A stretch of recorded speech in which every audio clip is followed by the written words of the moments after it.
Hello everyone, welcome to Study Vibes English for class 7th. Today in this video we will discuss the first chapter of the book An Alien Hand, and the first chapter is The Tiny Teacher. और tiny teacher का मतलब होता है नन्हा teacher. Teacher का मतलब होता है शिक्षक जो किसी को कुछ सिखाता है, कुछ इंस्पिरेशन देता है.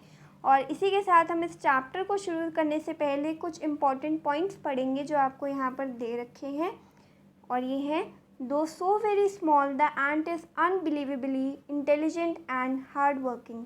इतना छोटा होने के बावजूद भी जो एक चींटी होती है या एंट होती है वो अनबिलीवेबली इंटेलिजेंट होती है. यानी कि आप विश्वास नहीं करोगे कि वो कितनी समझदार होती हैं. और साथ ही साथ हार्ड वर्किंग होती है. हार्ड वर्किंग मतलब मेहनती होती हैं.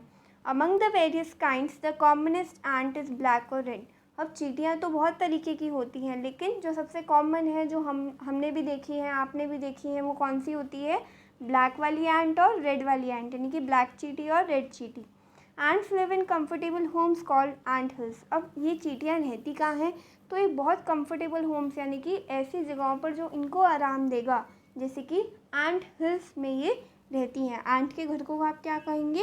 एंट hills. Name the smallest insect you have seen and the wisest. Is it the fly? No, it is not. It is the mosquito? No, not the mosquito. Then it must be the worm. No, none of these. आप सबसे छोटे से insect के बारे में बताओ जो आपने अभी तक देखा है. सबसे छोटा सा इंसेक्ट आपने कौन सा देखा है? और साथ ही साथ वो सबसे समझदार भी होना चाहिए. क्या वो एक फ्लाई यानी कि एक मक्खी है? नहीं. क्या वो एक मस्किटो है? नहीं, बिल्कुल भी नहीं. मच्छर तो नहीं होता. No, not the mosquito. Then it must be the worm. तो फिर वो कोई वूम होगा, यानी कोई कीड़ा होगा. No, none of these. नहीं, इनमें से कोई नहीं. It is the ant. ये तो एक चींटी होती है. द कॉमनेस्ट यानी कि जो सबसे आम है, जो देखने को हमें मिलती है, सबसे कॉमन है और सबसे छोटी लेकिन सबसे ज़्यादा समझदार इंसेक्ट है. The story of an ants life sounds almost untrue. Ant की भी जो स्टोरी होती है लाइफ की, ऐसा लगता है कि ये सच्ची नहीं है, ये झूठी स्टोरी हम आपको बता रहे हैं, लेकिन ऐसा नहीं होता. ये स्टोरी भी सच्ची है. But people have kept ants as pet. लेकिन बहुत से लोग चींटियों को अपना पेट बना के रखते हैं, जैसे डॉग्स को रखते हैं, कैट्स को रखते हैं. And have watched their daily behaviour closely. और वो चींटियों के रोज़ाना जो बिहेवियर होता है, वो रोज़ाना कहाँ जाती है, क्या क्या काम करती हैं, उस सबको ध्यान से देखते भी हैं. So we know a number of facts about this teeny hardworking and intelligent creature. तो हमें बहुत सारे फैक्ट्स के बारे में पता है. हमने काफ़ी टाइम से सुनते हम आए हैं कि जो चींटियाँ होती हैं वो बहुत ज़्यादा मेहनती होती हैं, बहुत ज़्यादा समझदार होती हैं और हार नहीं मानती हैं. ठीक है, तो इसके बारे में हमने बहुत से फैक्ट्स पढ़े हैं. अब हम उसकी लाइफ की स्टोरी डिस्कस करने वाले हैं. An ant uses its feelers or antenna to talk to ants by passing messages through them. तो ये चींटी जो होती है उसके सिर पर ना दो एंटेना होते हैं, तो वो उन एंटेना का यूज़ करके दूसरी चींटियों से बात कर पाती हैं और एक दूसरे से मैसेज पास कर पाती हैं. Watch a row of ants moving up और डाउन द वॉल. आप देख सकते हैं जब एक चींटियों की लाइन जो है वो किसी दीवार के ऊपर चढ़ रही होती है या दीवार से नीचे आ रही होती है, each ant greets all the others coming from the opposite direction by touching their feelers. और क्या होता है, हर एक चींटी दूसरी चींटी को नमस्ते करती है या ग्रीट करती है, हेलो करती है. कैसे? अपोजिट डायरेक्शन से आने वाली चींटी के साथ वो अपने फीलर्स को यानी अपने एंटेना को क्या करती हैं? टच करती हैं. इस तरीके से वो एक दूसरे को हेलो बोलती हैं. There are many kinds of ants. The commonest among them are black और रेड वंस. अब वैसे तो बहुत सारे तरीके की चींटियाँ होती हैं, लेकिन जो सबसे कॉमन होती है वो है ब्लैक वाली चींटी और रेड वाली चींटी. We have seen them since we were children. हम उनको तब से देखते आए हैं जब से हम बच्चे थे. But haven't paid enough attention to them. लेकिन हम उन पर कभी भी ज़्यादा ध्यान नहीं देते हैं.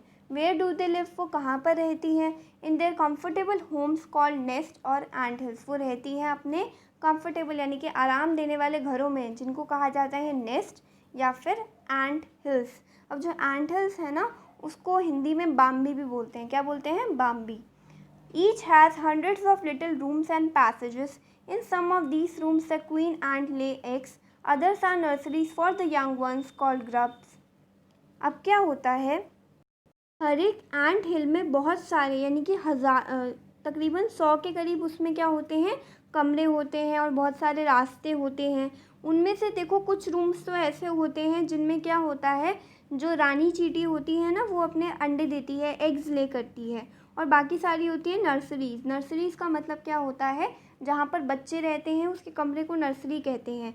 तो यहाँ पर चींटी के जो बच्चे होते हैं उनको हमने यहाँ पे क्या नाम दिया है, ग्रप्स। ठीक है, चींटी के बच्चे को कहते हैं ग्रप्स, और वो उन नर्सरीज में रहा करते हैं। Workers have their reserve quarters, they spend almost of their time searching for food. और जितने भी वर्कर्स होते हैं यानी कि काम करने वाली चींटियाँ होती हैं, उनके भी कमरे रिजर्व होते हैं, यानी कि उनके लिए भी एक कमरा होता है, और वो अपना ज़्यादातर टाइम किस में बिताती हैं, खाने को ढूंढने में। Some room serve as store houses for this food. और कुछ जो उनका घर है, एंट हिल है, उसमें से कुछ कमरों को वो क्या बना के रखती हैं, अपना, जैसे कि हमारे घर में एक फ्रिज होता है, उसे उनके घर में भी स्टोर हाउस होता है जिसमें वो जितना भी खाना लेके जाती हैं उसको वहाँ पर रखती हैं। Soldiers have separate barracks. और जो सोल्जर्स हैं यानी कि जो सारी एंट्स की रक्षा करते हैं, जो सिपाही एंट होती है वो, उसके भी लिए एक सेपरेट बैरक होता है। बैरक जनरली वर्ड यूज़ किया जाता है हाउसेस फॉर सोल्जर्स, यानी कि जहाँ पर सिपाही रहते हैं उनके घरों के लिए, जिसे छावनी भी कहते हैं, उसके लिए यूज़ किया जा सकता है। और सोल्जर्स, यहाँ पे जो सोल्जर एंट है उसके लिए भी सेपरेट रूम है। No worker has ever tried to live in a soldier's house, no soldier has ever gone to searching for food. अब यहाँ पर जो उनका काम है ना, ये एकदम डिस्ट्रीब्यूटेड काम है, यानी कि कोई भी जो वर्कर होगा ना वो कभी भी सोल्जर के घर में नहीं रहेगा, यानी कि सबके अपने अपने रूम दिए हुए हैं। कोई भी वर्कर सोल्जर के रूम में नहीं जाकर सोएगा, और कोई भी सोल्जर खाना ढूंढने का काम नहीं करेगा। नो वर्कर और सोल्जर और cleaner has ever harmed a grub. और किसी भी वर्कर, सोल्जर या क्लीनर, इनमें से कोई भी किसी भी ग्रब को, यानी कि जो चींटी का बच्चा होता है, उससे कोई चोट नहीं पहुंचाते, उसे परेशान नहीं करते। So you see an ants life is very peaceful. तो आप देख सकते हैं कि एक चींटी की ज़िंदगी जो है वो कितनी शांति वाली होती है। Each does its share of work intelligently and bravely and never fights with other members of the group.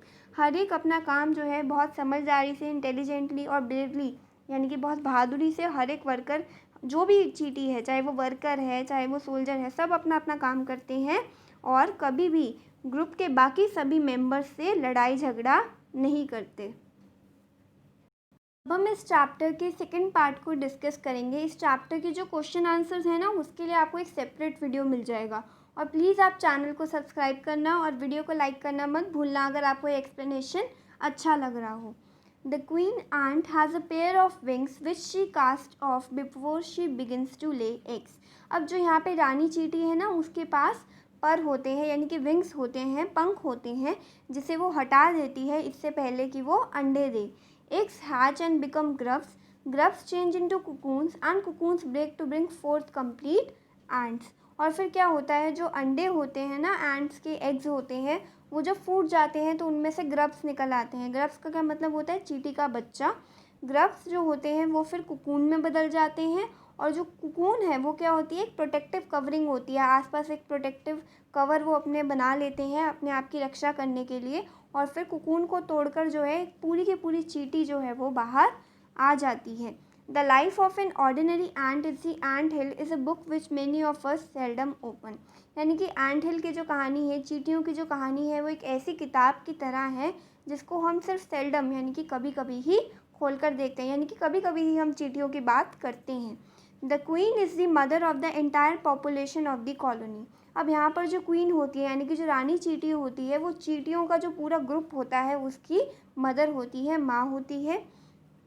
It lives for about 15 years. उसकी जो एज होती है वो कितनी होती है, वो लगभग 15 ईयर्स तक ज़िंदा रहती है। It has a pair of wings. उसके पास एक जोड़े पंख का होता है, यानी कि एक जोड़े पंख होते हैं। But bytes them of after his wedding flight. लेकिन जैसे ही वो अपनी वेडिंग फ़्लाइट लेती है उसके बाद वो क्या करती है, यानी कि जैसे ही वो अपनी वेडिंग फ़्लाइट लेती है उसको क्या करती है, दांतों से काट कर अपने पंखों को हटा देती है। This flight takes place on a hot summer day. और ये उड़ान वो तब भरती है, यानी कि वेडिंग फ़्लाइट वो तब लेती है जब बहुत गर्मी होती है, बहुत गर्मी वाला दिन होता है। The queen leaves the nest and goes out to meet a male and a drone high up in the air. वो करती क्या है, जब वो उड़ान भरती है तो उस दिन बहुत गर्मी होती है और वो अपना नेस्ट छोड़ के चली जाती है मेल एंट, यानी कि जो चींटी का जो मेल वर्जन है, जो नर चींटी है, उससे मिलने जाती है। अब चींटी में जो मेल होता है ना, उसको बोलते हैं ड्रोन, ठीक है।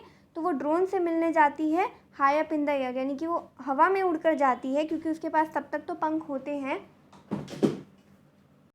अब यहाँ तक हमने क्या क्या पढ़ा कि जो रानी चींटी होती है वो अपने घोंसले को, यानी कि अपने नेस्ट को छोड़ देती है और एक मेल एंट से मिलने के लिए एयर में ऊपर चली जाती है। और जब वो अर्थ पर, यानी कि ज़मीन पर वापस आती है, तो इस दौरान वो क्या करती है, अपने पंखों को काट लेती है, छोड़ देती है, और फिर वो कुछ काम नहीं करती, सिर्फ क्या करती है, एग्स ले करती है, यानी कि अंडे देती है। Eggs hatch and grubs come out, और फिर जब एग्स होते हैं, यानी जो अंडे होते हैं, वो हैच होते हैं, यानी कि उन्हें गर्मी मिलती है और जो प्रॉपर कंडीशंस होती हैं एनवायरनमेंट की, वो सब मिलती हैं, तो क्या होता है, उसमें से ग्रब्स, यानी कि चींटी के बच्चे बाहर आ जाते हैं। सोल्जर्स गार्ड देम, अब वो बच्चे इतने छोटे होते हैं ना कि जो इनकी टीम के जो सोल्जर्स होते हैं, यानी कि सोल्जर एंट होते हैं, वो क्या करते हैं, उनकी रक्षा करते हैं। Workers feed and clean them, और वर्कर का क्या काम होता है, खाने को ढूंढना, तो वो खाने ढूंढ के लाते हैं और फिर उनको फीड करते हैं, यानी कि उनको खिलाते भी हैं और उनकी साफ़ सफाई का भी ध्यान रखते हैं। And also carry them about daily for airing, exercise and sunshine, और उनको बाहर लेके जाते हैं ताकि उनको हवा वगैरह मिलती रहे, वो भी एक्सरसाइज कर पाएँ, और उनको सनशाइन यानी कि धूप भी मिल सके, जो कि उनके बड़े होने के लिए बहुत ज़्यादा इम्पॉर्टेंट है। 2 और 3 weeks later grubs become cocoon, और 2 या 3 हफ्ते बाद क्या होता है, जो ग्रब्स होते हैं वो कुकून बन जाते हैं। एंड लाइव विदाउट फूड और एक्टिविटी फॉर 3 वीक्स मोर, और वो खाने के बिना और बिना किसी काम किए वो 3 हफ्तों से ज़्यादा तक जिंदा रह सकते हैं। Then the cocoons break and perfect ants appear, और फिर क्या होता है, जो कोकून है वो टूट जाता है और उसमें से एक परफेक्ट आंट, यानी कि एक पूरी की पूरी चींटी जो है वो बाहर आ जाती है। Now it's time for teaching and training, अब टाइम आता है उनको कुछ सिखाने का, उनको ट्रेनिंग देने का कि उनको अपनी लाइफ कैसे जीनी है, ठीक है। तो टीचिंग और ट्रेनिंग में क्या होते हैं, new ants learn their duties from old ants as workers, soldiers, builders, cleaner, etc. अब जो नई चींटियाँ होती हैं ना, जो नए अभी बच्चे हैं और वो धीरे धीरे बड़े हो रहे हैं, तो वो क्या ट्रेनिंग लेते हैं कि वर्कर का काम कैसे होता है, सोल्जर का काम कैसे होता है, बिल्डर यानी कि जो उनका एंट हिल बनाएगा उसका काम कैसे होता है, क्लीनर यानी कि साफ़ सफाई का काम कैसे होने वाला है। After a few weeks training the small ants are ready to go out in the big world of work, और फिर कुछ ट्रेनिंग के बाद, कुछ हफ्तों की ट्रेनिंग होती है और छोटी छोटी चींटियाँ जो हैं वो बड़े बड़े काम करने लगती हैं। An ant hill is a home not only for ants but also for some other creatures, beetles, lesser breeds of ants and green fly. एंट हिल जो होता है ना, वो सिर्फ चींटियों का घर नहीं होता, बल्कि बहुत से और भी क्रिएचर्स होते हैं, जैसे कि बीटल है और कुछ लेसर ब्रीड्स होती हैं एंट की, यानी कि जो अनकॉमन है, जो कि ज़्यादा देखने को नहीं मिलती, और जो ग्रीन फ्लाई है वो भी वहाँ पर ही उनका घर बना होता है। अब क्या होता है, आप सोच रहे होंगे कि जो चींटियाँ होती हैं वो कैसे इन एलियन क्रिएचर्स को, यानी कि बाहर के किसी भी क्रिएचर को जो कि अनजान है, बाहरी जीवों को अपने घोंसले में क्यों रहने देती हैं, क्यों उनको वो मना नहीं करती। For several reason some give off smell pleasant to the ant senses, तो इसके बहुत सारे कारण होते हैं कि कुछ कीड़े जो होते हैं वो कुछ ऐसी खुशबू देते हैं और कुछ क्या होते हैं, कुछ एक मीठा सा रस देते हैं। Others give sweet juices and some are just pets or playthings like cats and dogs to human beings, ठीक है।